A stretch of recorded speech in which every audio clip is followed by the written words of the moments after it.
certain activities that we can do that are convergent with the resolution of the energy climate equation, and at the same time fit within a tighter economic and financial outlook that we have.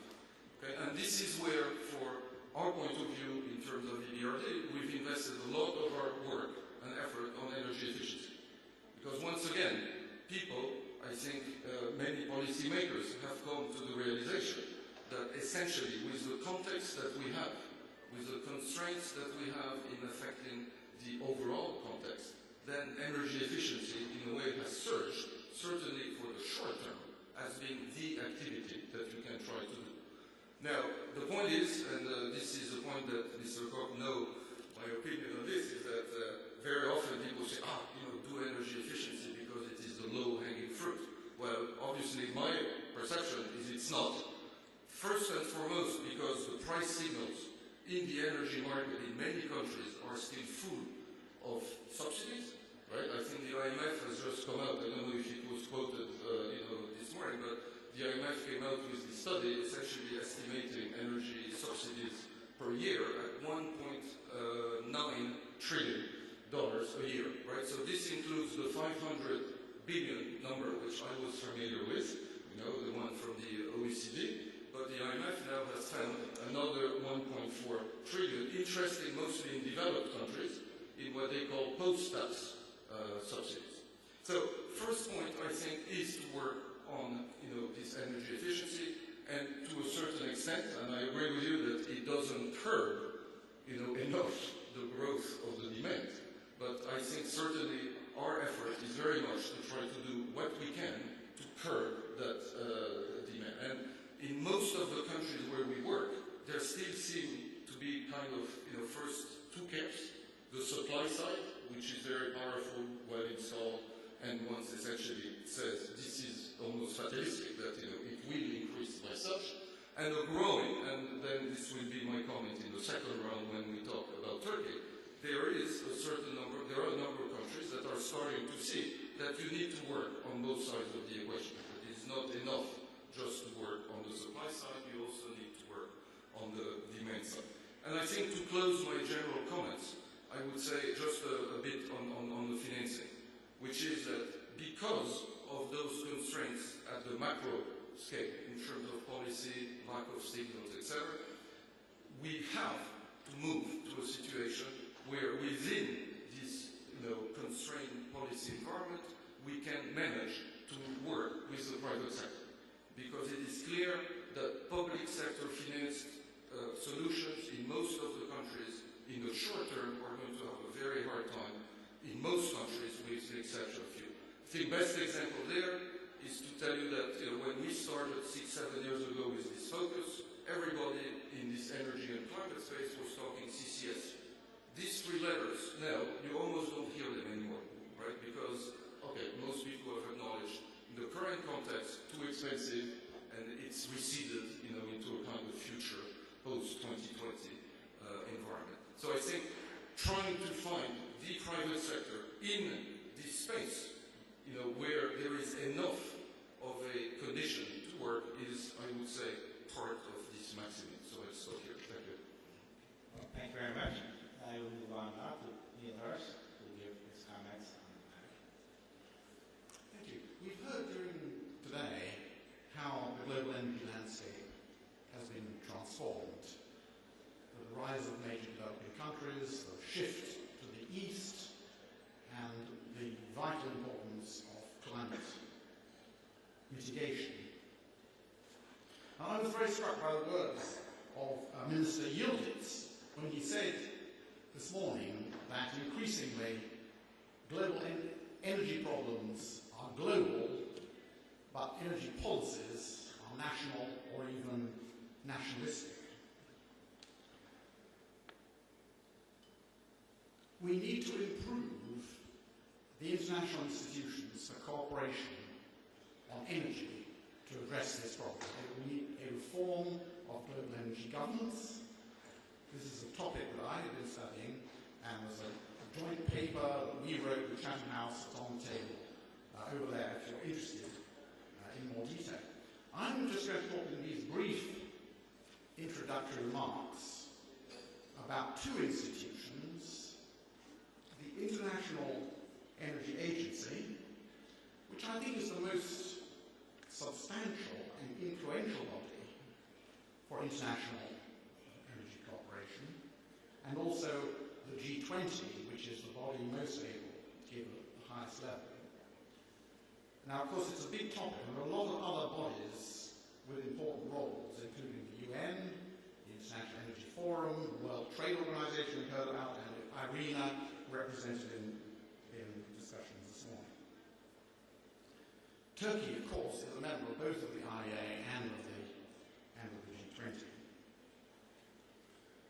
The great tragedy today is that membership of the International Energy Agency remains confined to the OECD countries.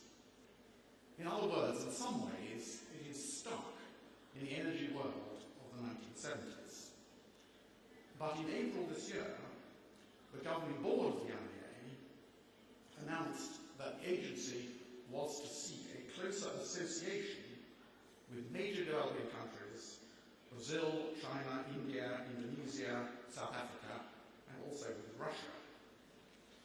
This is a proposal which is at an early stage, but I think at a critical stage, and it contains the seeds of significant geopolitical progress on energy cooperation. In this change, it will be important to retain the key features of the IEA, its market orientation, and the fact it operates in a non-political atmosphere and on the basis of sound technical analysis. But plainly, new associates will bring their own ideas, and there are the seeds here of a significant reform of the IEA. As Henry Kissinger said at a recent IEA meeting, the IEA stands at a critical juncture. Now, the most obvious areas where the IEA can achieve closer cooperation, the tip of the iceberg, if you like, is cooperation on emergency stocks and emergency planning. But there are many other really important areas, such as energy efficiency, demand management, renewables, new technology, policies for low carbon development, and for the eradication of energy policy, where the IEA, with our enlarged constituency, could play a big part. I'm privileged to be working with China's Energy Research Institute on a project to assess China's options for enhancing its engagement in energy governance, or if you like, addressing the deficit that exists between China's engagement and the size of its role in the world energy economy. China is well aware of this deficit. China is willing to play a greater part in world energy cooperation and in world energy leadership. And I was very pleased to find on a visit with Chinese colleagues to Washington that both the Chinese and the Americans are positively interested to make progress on this very important initiative. And of course, Turkey will be present when this is discussed at the IEA later this year. I should add that the initiative has a long way to go before it becomes concrete. Very briefly, if I may, on the G20. Turkey will chair the G20 in 2015, which means that as of next year, Turkey will be a part of the G20 Troika, even though Australia will chair. Australia has already said, and you heard that earlier today from the ambassador, that Australia wants to have a significant energy element in their G20 agenda. And I hope very much that Turkey will work with the Australians and follow up on what Australia is able to achieve by making energy an important G20 initiative. Now, what can the G20 achieve? G20 is a producer and a consumer body. Saudi Arabia is a key member of the G20, and so it's an arena where big bridges can be built between producers and consumers. And as Energy Minister El Naimi said earlier today, the whole question of achieving greater stability for energy markets is now a strong common interest. There are many areas where producers and consumers can work together to achieve that. Also, we've heard producing countries, Saudi Arabia, other major producing countries, now have energy policies much more similar to those of consuming countries. They are promoting energy efficiency, they're promoting renewables, the common agenda is increasing. So there are tough challenges for world energy cooperation ahead. Turkey, with her crucial role to play, will be in the driving seat in 2015 in looking at these issues. And I hope that Turkey can make a really big contribution in this area. Thank you very much. Thank you very much. And I give the word to Ranjit Naik, please. From where we sit as an institution, as the World Bank, and we project forward what energy demands and energy mix we will be dealing with going forward, we took a pause and said, what is it that we need to respond to in terms of a challenge and what have we actually achieved in the last 20 years, not as the World Bank, but overall. And this was done recently, and I'm going to give you a picture which would come across as a glass half empty rather than a glass half full. Essentially what we have found over the last 20 years is that in terms of meeting energy demand, we basically barely kept up with the electrification rate that we need to achieve. So there still remain 1.2 billion people without electricity, which is a significant number. Then we looked at other numbers in terms of the number of people who actually cook with solid fuels. And that number hasn't actually changed. So going forward, we're today in an environment, we have 2.8 billion people who are actually cooking with solid fuels. And I'll come to this number a little more because it's quite important when we look at what share of renewables we have, what share of renewables we might project going forward. The other piece of news which was not, although we've made great strides globally in the last 20 years on energy efficiency, what we found was over in the 90s, global energy intensity reduced by about 2% a year. But in the last decade, it's only gone down by 1% a year. So we're sort of on a declining trend in terms of reducing energy intensity. While many economies like China, etc., have made great strides on this, clearly the glass does not look half full, it does look half empty. So while we project, we've done a lot, we've incubated new market models, we've tried many things on energy efficiency and electrification, the challenge ahead globally is huge. Now if you pick a number like 2.8 people cooking with solid fuels, you really want this to change. It has health impacts, it has all sorts of other impacts.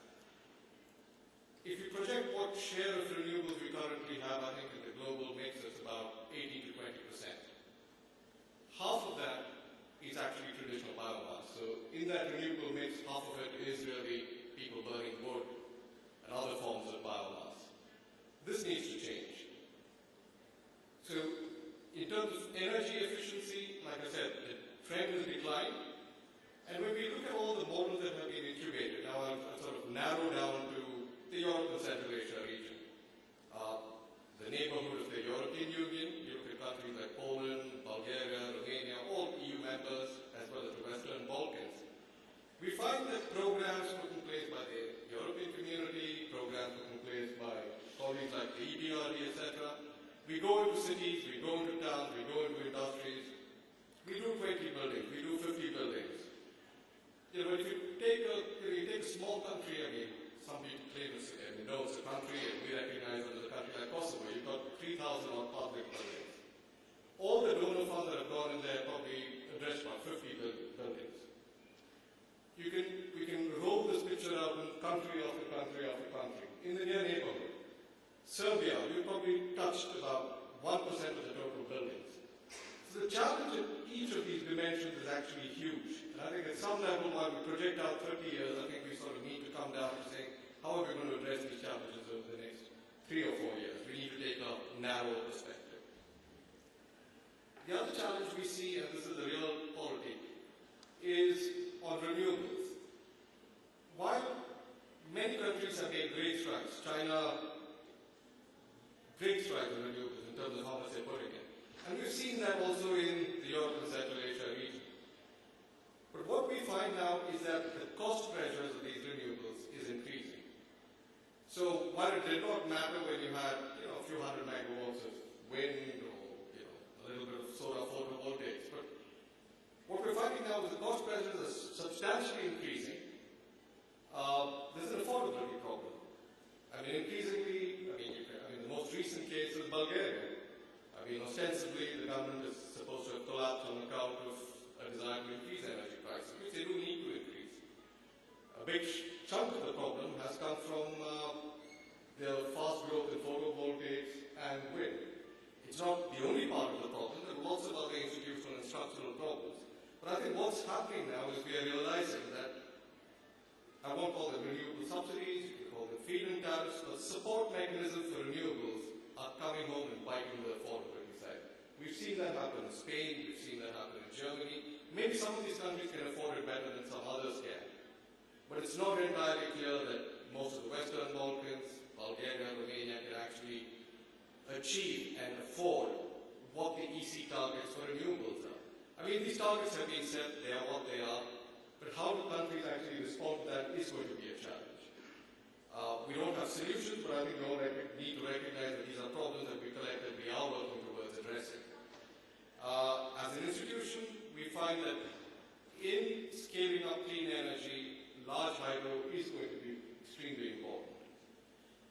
And there are two dimensions to this, and there are two benefits of this.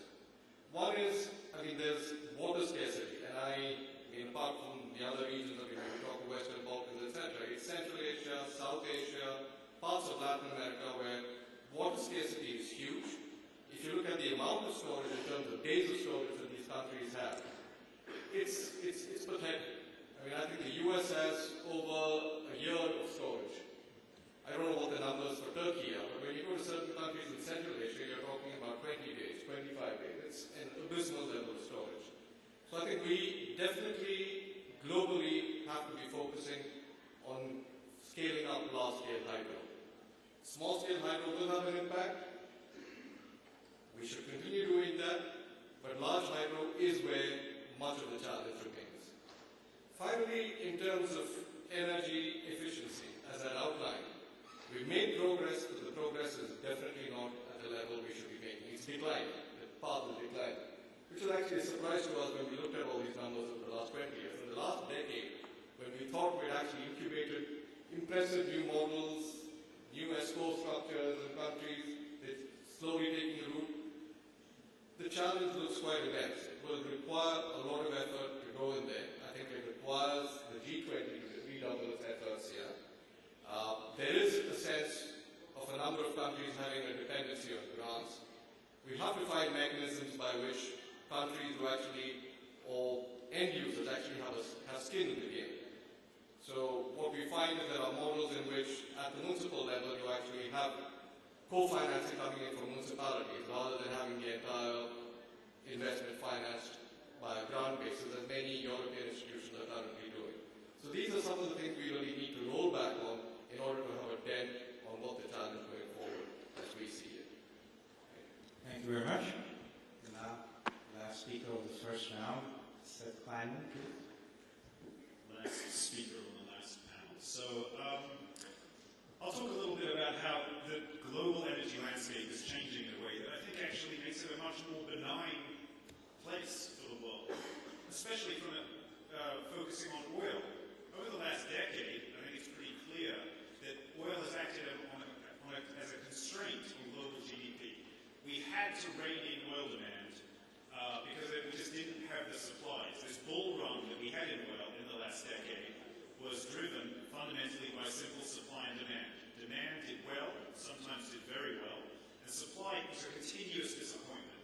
Every year, in the middle of the year, the IEA would do their forecast for the next year in terms of non-OPEC oil supply, and as prices went up, they grew ever more bold and thinking, now we're going to get to see this big increase in supply, and every year, as the year progressed, they would revise that supply number down, down, down, down, down. would turn out to be nothing. There'd be no incremental oil coming out of non-OPEC supply. Meanwhile, demand did well, and sometimes in the middle of the decade did spectacularly well. The result was this depletion of spare capacity, very high prices, and prices had to go high enough to play their part in cratering the global economy. So oil was acting as a constraint on global GDP, in part. Now, I think that constraint is in the process of getting taken off. So this is good news for the world.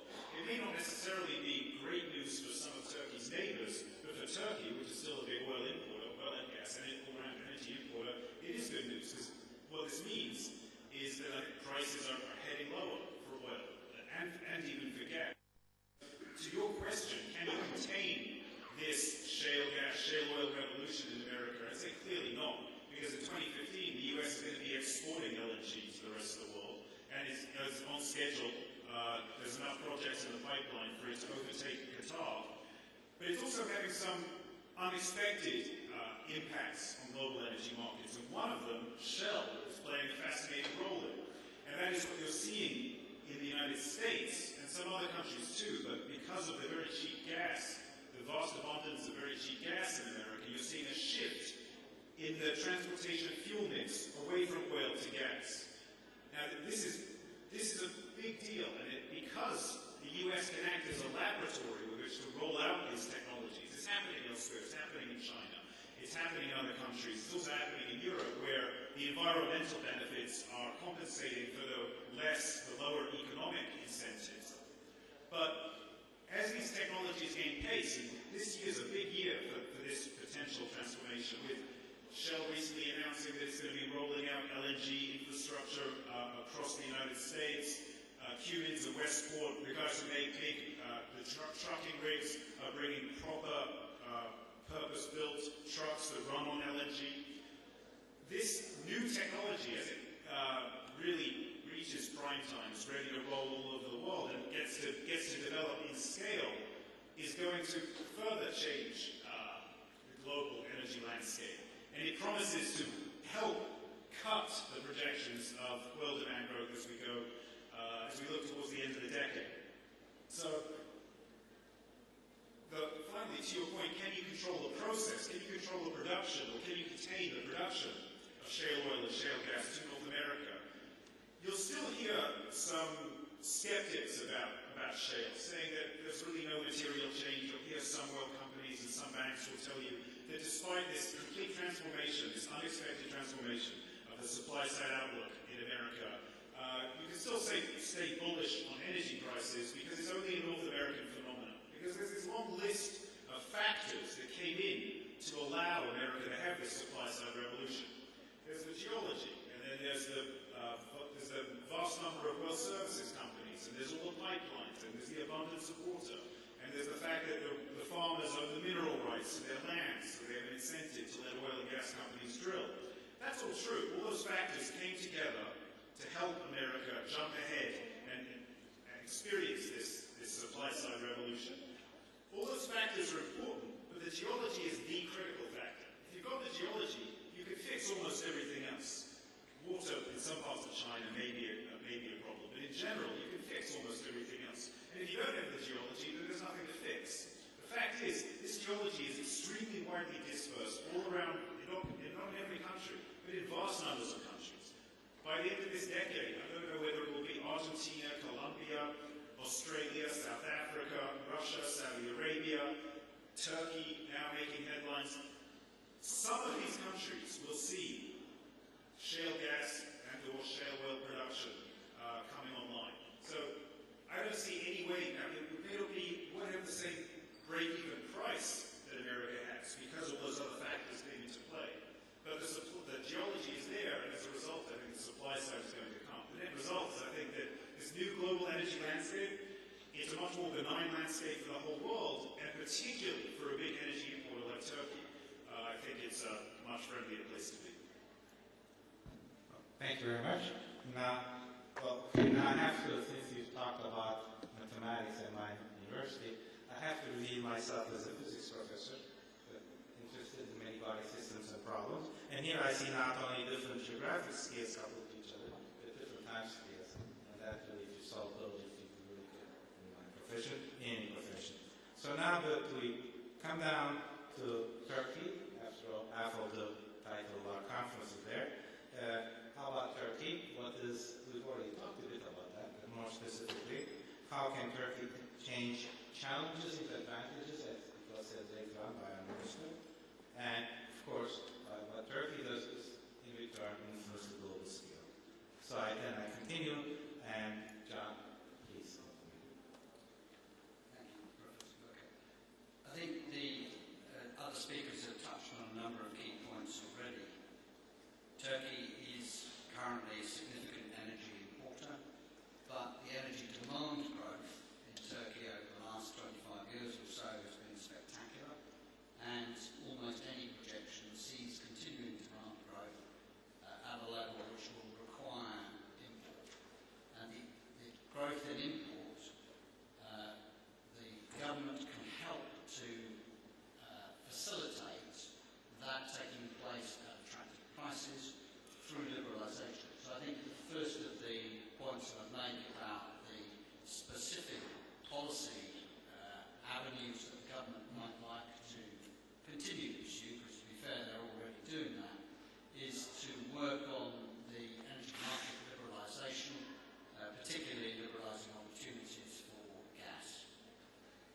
I think the second related opportunity that occurs to us is because of Turkey's geographic position, for it to build on the notion of Turkey as a hub, and a hub particularly for gas, but most particularly for LNG. So we see scope for Turkey to plan more aggressively to be a clearing point or a hub around LNG. And then linked to that, and this is a point that Mr. Lemon was just making, is the scope for gas to be, LNG in particular, to be injected in as transport fuel with a combination of economic and environmental benefits. So I think those are three particular areas that we would see scope for policymakers in Turkey to continue to work. I think it's an area where the government has made a lot of positive steps in recent years, and we as investors in Turkey, and we've been present in the market for 90 years this year, and we are looking both to explore and to develop our other business in Turkey. So clearly we find the combination of policy instruments that the government has applied to be attractive. I think the one point that perhaps I might challenge is how quickly the feedback loop really works, because I think the growth in shale certainly has taken people by surprise, but as was highlighted this morning, there are particular factors about the US that help that to happen there. And while it may be true that the geology is the key factor, the level of investment that people have to make in order to prove or disprove shale opportunities is such that each time you have a failed country, any investing company is going to look pretty hard at the next opportunity, either in that country or as the shale growth expands across the world. So the fact that shale resources exist in some form in many countries, I think, is now widely accepted. What remains to be seen, though, is quite how fast that development can proceed on an economic basis. While there are these challenges, the more people look at America and see the economic growth that has come directly from the availability of energy, the more, at least in the short term, there will be the impetus to push the envelope and try and develop shale. But I think we, as long-term energy planners and investors, we would be cautious about predicting that that's necessarily going to be replicatable in lots of other environments. We are currently exploring a number of places, including in Turkey, and work very hard on these opportunities, but it is a long-term game. Thank you. Move that. Dr. Tanaka. Okay, so what I do is I start where I left in the previous global. And so if you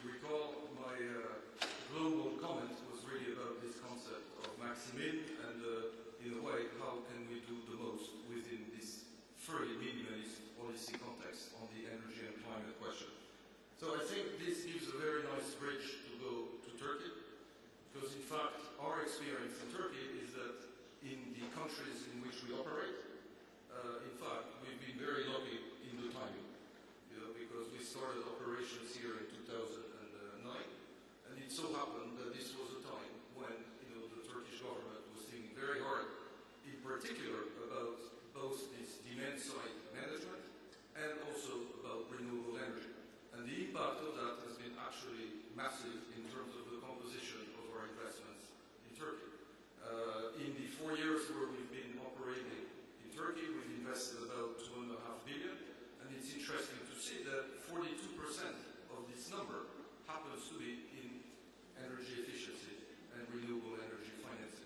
So again, I think it's one of those, I always say life and careers are made both of hard work and luck. Any one of those alone sometimes is not enough. In this case, in Turkey, I think we've had really a great convergence between, I would say, coming with a certain experience on this energy efficiency financing in particular, and having a government that had taken a number of steps in which we could directly connect into action.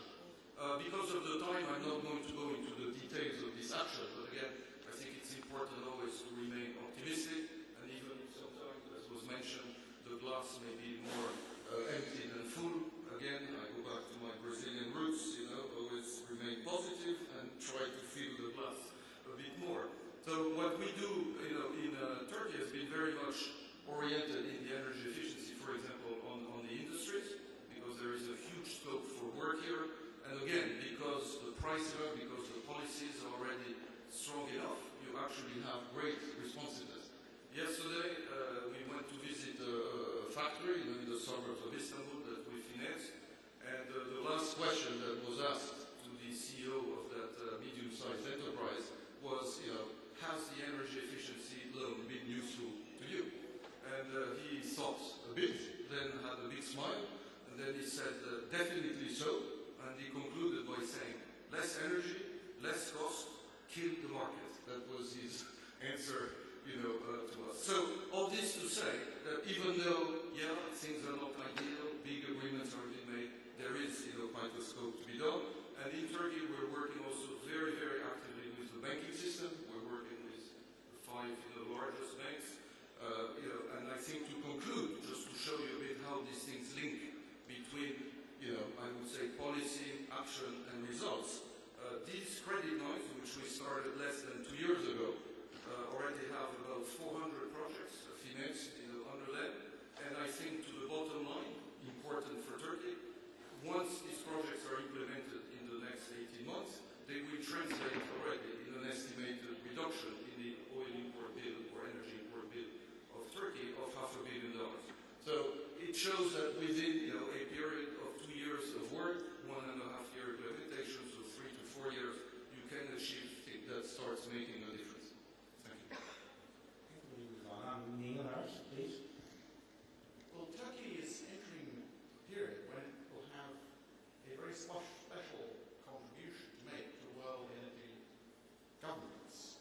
This is partly for the reasons that I mentioned. Turkey is a member of the IEA, which is going through a critical phase in its relations with the major developing countries, and it will chair the G20 in 2015, which means that as from next year, it is a member of the G20 Troika. But I think Turkey is particularly well placed to play these roles for 2 main reasons. The first has been brought out very well during the day. Turkey is a natural bridge. Turkey is a link between producers and consumers. Perhaps, the great link. I was quite struck that Prime Minister, that President Gül was talking this morning about how important, the freedom and efficiency of energy trade is for Turkey. So I think this puts Turkey in a position to be an important player in promoting energy governance, energy cooperation, and the various international rules and systems that keep energy markets open and can make them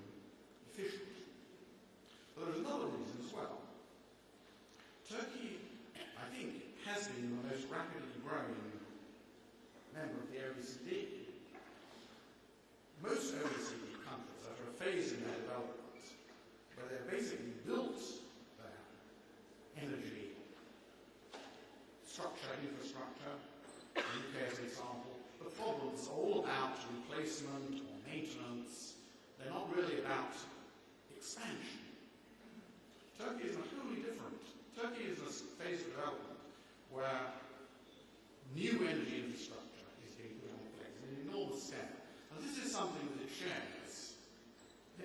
Turkey is at a more advanced stage, but Turkey shares with big developing countries, China, India, these issues of creating really large-scale new energy infrastructure. So that, I think, in a way that most other OECD countries have, gives them a common perspective on some of these world energy problems, and perhaps then puts them in a position to give these countries more confidence that these structures of cooperation can be made to work for them, and not just for the more traditional countries that have already built their energy structure. So there are two reasons why I think Turkey has an important role and can make a big difference over the next year or two.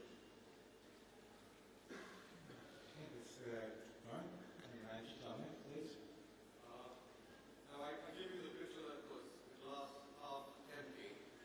Now, when it comes to Turkey, I have a very special relationship with Turkey. I mean, I began working on Turkey in an earlier part of my career, about 2001, sitting in the back rooms with many senior officials in government at that time working in the energy market law, the gas market law, the privatization. So for me, Turkey is an immense success case with lessons for many, many countries that the World Bank works in. Now, Turkey's market transformation and its privatization is a hallmark. We haven't seen any other country amongst bank-client countries who have actually moved so well, so effectively. There have been missteps along the way, but there was a time in 2002, 2003, when we would bring other countries' experience to Turkey, where we reversed that. We actually take Turkish experience to many of our other client countries. There was a point when we said, okay, you need to go see what the Romanians do. Turkey is light years ahead of Romania in just a span of about 6-7 years. So when we go to things like South-South cooperation, which is big for us, we actually roll out the Turkey model. Turkey has been immensely successful in actually establishing institutions. I mean, I worked with the Energy Market Regulatory Authority when they were a 2-room outfit, and I mean, this is actually true, but they did not have resources to buy toilet paper. I mean, if you go to the Energy Market Regulatory Agency today, I mean, it's a well-functioning, we bring regulators from other countries to see the experience in Turkey. So I think Turkey has a huge role to play in taking its experience to other countries. The other area is in the areas of renewables. I mean, this was about, I think, 2003, 2004, when Turkey actually got into getting the private sector into wind and other forms of renewables. And that was the time in which we actually established certain credit line models, which I think now every other development bank sort of copies and uses everywhere else. We started with TSKB and TKB. Last year we actually bought a bunch of Russian banks to Turkey to meet many of these banks to see how Turkey is actually rolling out these models. Turkey has, again, on the renewables front, been a leader in actually setting tariffs at levels that I would deem reasonable, while wind investors and others might turn around and say, no, this was not reasonable, this is too low, etc. But I think the proof is in the pudding, that thousands of megawatts that they're getting in is immense. I think going forward, there are just a couple of areas that, there are many areas which I think I could offer advice, but I think in the case of Turkey, one, I think the Turkish private sector has done incredibly well. Turkish small business sector has done incredibly well. I think where the government could give some attention and Turkish policymakers could give some attention is the residual state-owned sector. I think developing, I mean, they have the capacity, but I think they need to be loosened and given a little more independence. I think Turkey has the potential of creating some of these entities into ostensibly private companies like CEZ. I mean, CEZ is largely state-owned, but it's a great role model for going out and investing in other countries. I believe Turkey is at that point where it needs to make inroads in actually transforming entities like BOTAS, TEAS, and many of these others, giving them a greater degree of independence and perhaps moving them to stock market listings. I think that's the challenge for Turkey. They should do that, and there would be models in doing so. The other area that I think was alluded to in the last discussion of the panel, I mean, Turkey has done a great job of establishing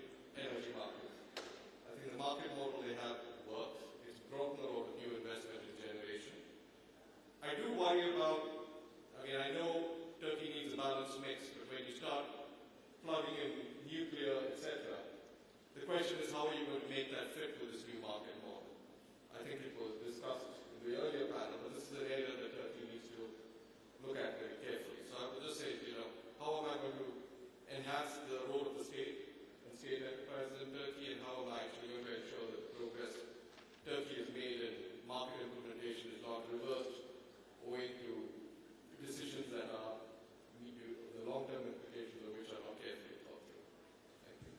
Thank you very much. And said final. Now, this is the last one, the real last.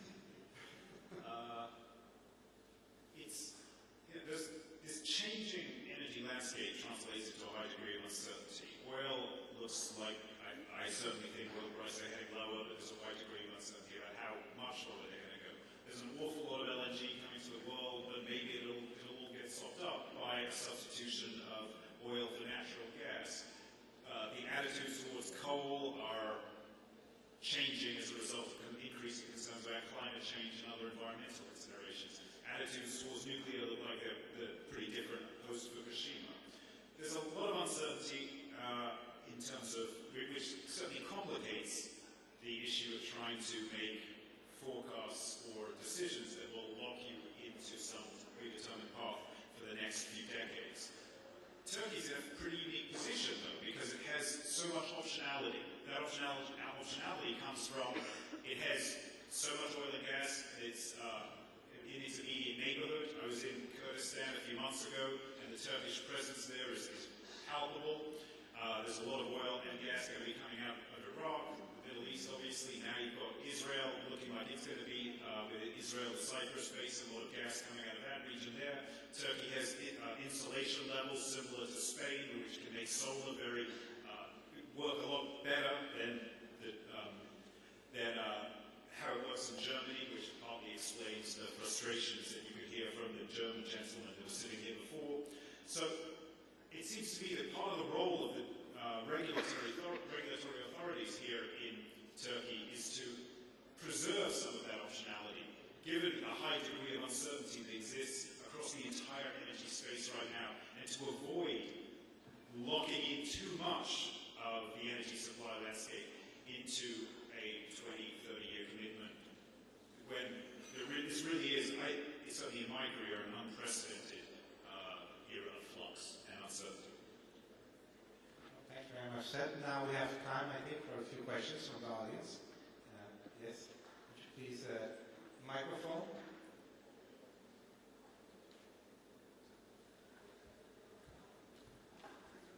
This microphone's coming. Microphone gave you my pleasure. Microphone. Nereden geliyor? If you could please identify yourself and then ask a question. Açık mikrofon olabiliyor.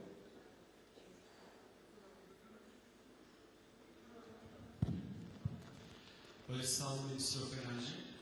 I'm just adding one small comment to the nail. Minister Yıldız said that the economies go global, but the energy policies go local, not nationalistic. So as a Minister of Energy official, I think I have to make this certain, because there's a difference between being local and being nationalistic. And he actually said in Turkish local. If the policies are not going local, how can you explain the carbon floor price that your government is doing while all Europe is going for ETS, but it's bust anyway?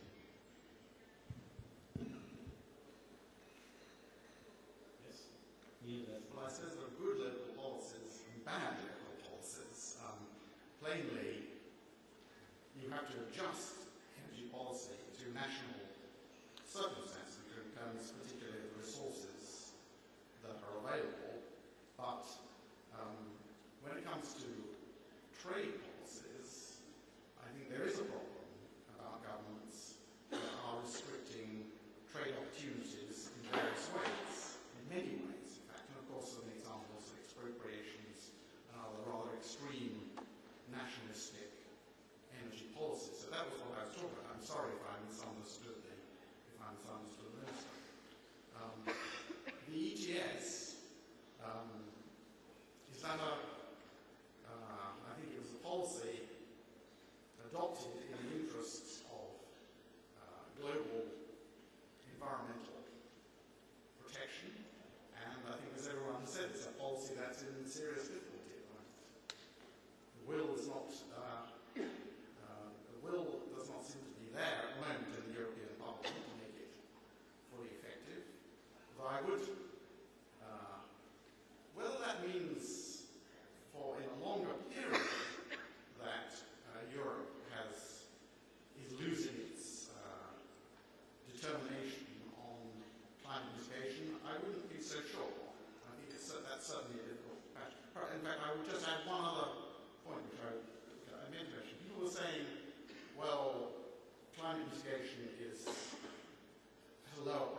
just saying there are areas where governments are putting energy subsidies, restrictions on trade, which are a problem. Thank you. Khalid?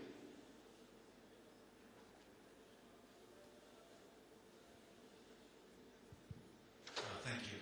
I'm Nabil Kuwaitan from Saudi Aramco and IICEC too. So I'm very happy to be here. And I also want to thank the panel. This has been honestly the most interesting and informative panel that we've seen all day. Not to say the rest were less, were bad, but you guys are good. My question relates to energy prices in Turkey. And as you probably are aware, Turkey has the highest gasoline prices in the world. And yet, Turkey's streets are crowded with cars. We don't see a significant decline in consumption. And does this mean that the rest of the world will be as, let's say, inelastic in its approach, in its acceptance of high prices, high energy prices, as Turkey has been on the consumer level? And could we argue, based on Turkish experience, that if, let's say, gasoline prices in America went to $5 or, let's say, $10 per gallon, they're close to $10 here, American consumption will not decline significantly, because that could have real implications for the long-term price of oil. It could mean that oil prices could continue to go up, and consumers will pay them. Essentially. I think there's a lot of factors at play. One of them is an anchoring issue, depending on where you're coming from. Like, it was funny.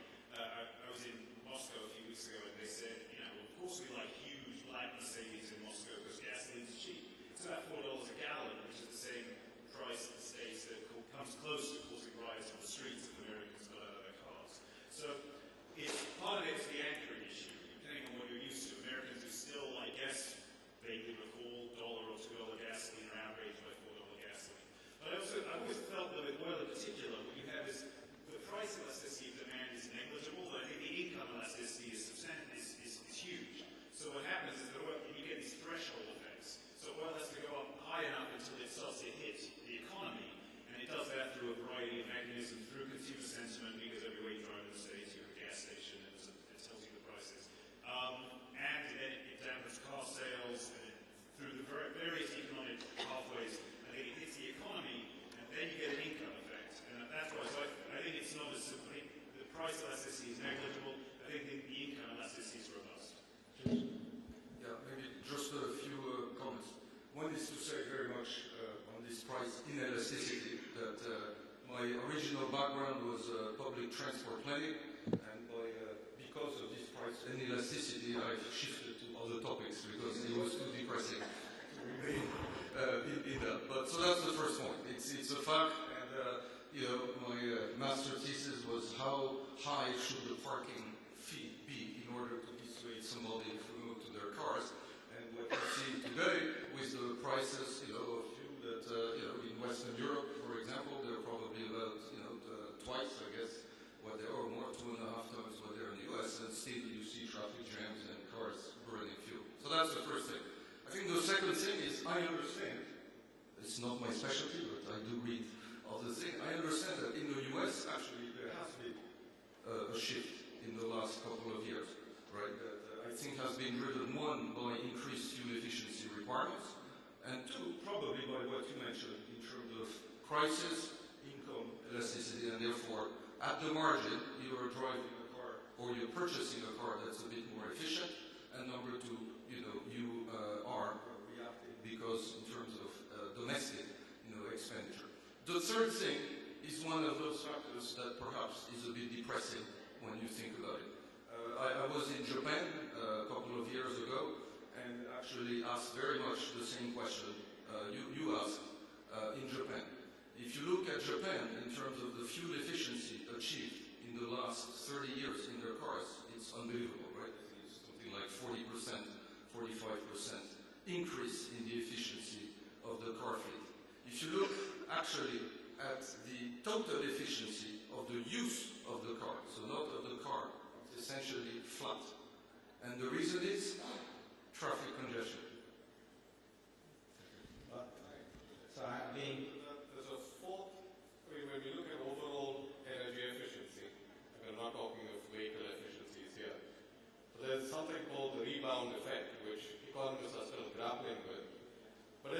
people are looking at the expenditures. So even if you do get more efficient, if you're used to an expenditure, so you go out and buy other things or you use your car more, and then there are these behavioral issues, and of course it's income related again, as you know, how many air conditioners do you need, how many cars do you need, how many flat screen televisions do you need. So actually when you start modeling energy efficiency behavior going forward with these income effects, it actually gets quite complicated. And this rebound effect is one that economists are grappling with. So I think on the longer term you would think that this is really not going to be very price inelastic at some time.